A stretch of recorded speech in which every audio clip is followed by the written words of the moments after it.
Bonjour, Romain Villard, président de la société Imo Droit Formation. Et aujourd'hui, je vais vous parler de nos deux modules qui vous permettent de valider vos heures obligatoires relatives à la lutte contre la discrimination, ainsi qu'à l'étude du code de déontologie.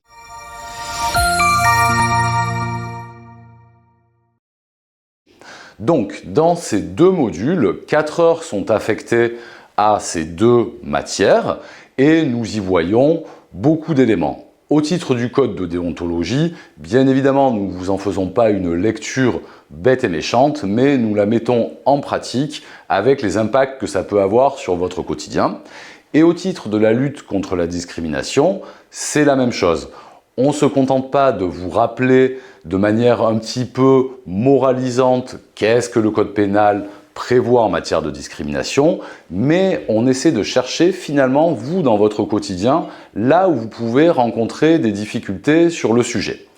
Maintenant, la troisième partie de chacun des modules va varier. Sur notre premier module, nous voyons donc lutte contre la discrimination, code de déontologie, et ensuite, en troisième partie, obligation légale. Que se cache derrière ce terme?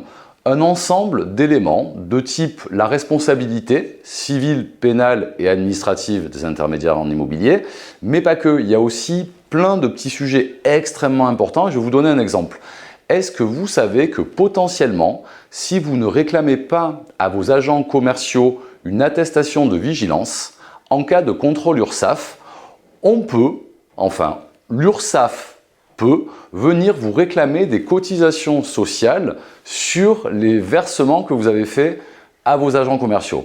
Eh bien, cette troisième partie va traiter d'un ensemble de points relatifs, comme je vous le disais, aux obligations légales.